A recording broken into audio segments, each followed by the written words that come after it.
Our next inductee started his filmmaking at Hudson High School basketball games. After going to film school, he came back to New Jersey, eking out a living working at 7-Eleven, but with true Jersey grit, turned that experience into a hit film. During his childhood in Highlands, Kevin Smith worshiped at two different churches. One was Catholic, and the other was a local movie theater.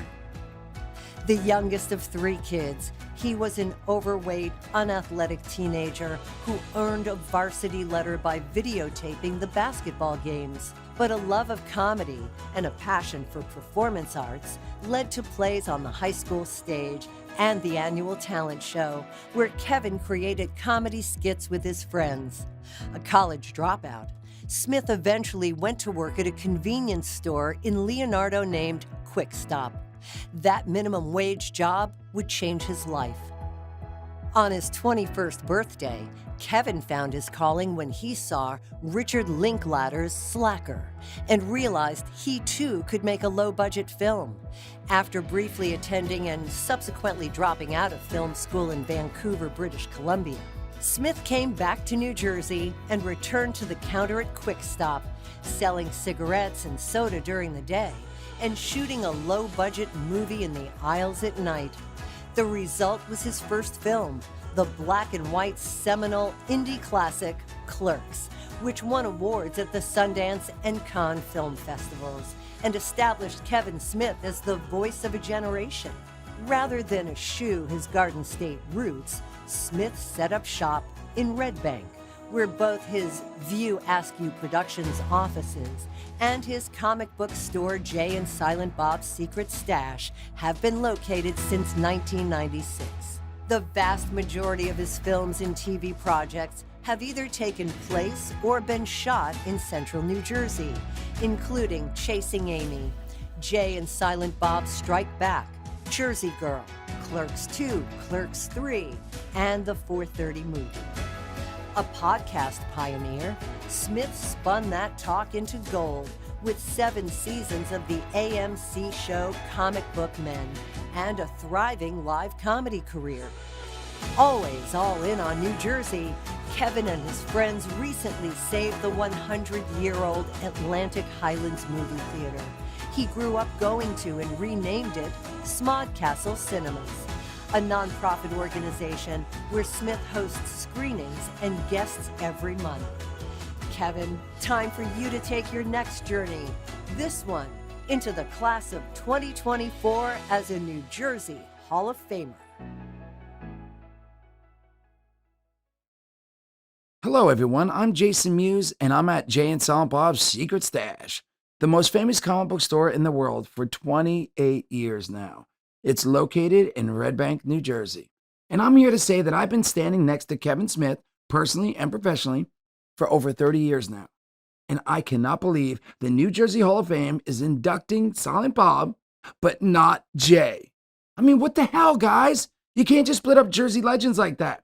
It's like splitting up Pork and Roll, or Asbury and Park, or Bon and Jovi. Look, man, I need direction, and Kev is a director, regardless of what some of them say on the internet. Ooh, those people. So, hey, Hall, you better induct me too, or Jay and Silent Bob are going to show up at your front door demanding Jersey justice. Until then, I think of no Garden State citizen more worthy of this legally high honor than my best friend, business partner, and hetero life mate, Kevin Smith.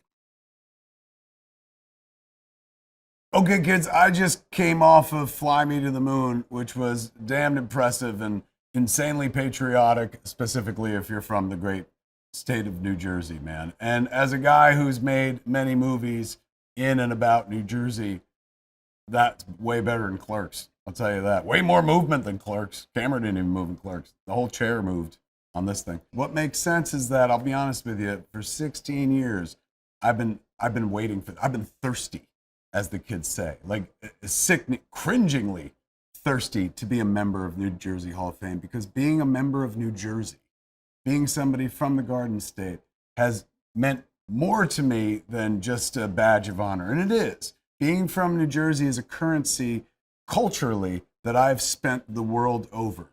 You're afforded a certain degree of authenticity as somebody coming from New Jersey. People will believe the first 10 things you say because of all the work done by the people who've gone before you. As an artist, I entered the field and people gave me the benefit of the doubt and be like, he's our guy, he's from New Jersey, because of the Jersey artists that went before me. I spent credit that was built by Bruce Springsteen, Danny DeVito, John Bon Jovi, Jack Nicholson, Uncle Floyd, for heaven's sakes. All the great names of the Mount Rushmore of New Jersey, of cultural figures of New Jersey that inspired me as a kid. I was also inspired by Thomas Edison, who built the very first movie studio on the planet in New Jersey, the Black Maria. So being from this state has long been something that I wear, like a suit, if you will, in the world. 30 years I've been working in the arts, and really what it comes down to is a crave for relevance that started when I was born here in New Jersey. My parents were born here. My parents' parents were born here.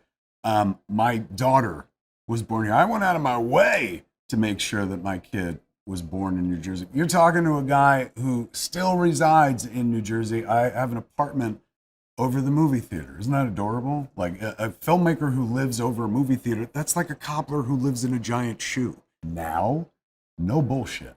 This is not a lie. It's not something nice to say to a camera. Anybody who knows me knows this is true. Getting into this place, I'm done. I can hang it up, man. Like, my whole career has been a chase for relevance. And just somebody needed to know I came from this place. Now they do. Now there's going to be kids coming through here when I'm long dead, waving a hand over my face and being like, who's this fool? And they'll watch it and be like, wow, Kevin James was a really good guy. And granted, they'll get my name wrong, but it doesn't matter. They'll get the first name right. Being from New Jersey has meant everything to me. Being a part of the New Jersey Hall of Fame, as you can see, is making me moist in the face and other places. Thank you to the Hall. Thank you to my parents for never taking us out of this place, for standing by the state where they were born. You know, and they had dreams about like going out into the world, but they kept us grounded, man. To my friends who have stood aside in movies and outside of movies and whatnot. And to every dreamer out there who just wants to be known, just wants the world to like see you, man. Say something. Go out there and tell them who you are and tell them where you're from. This is what happens. No bullshit. I love you, New Jersey.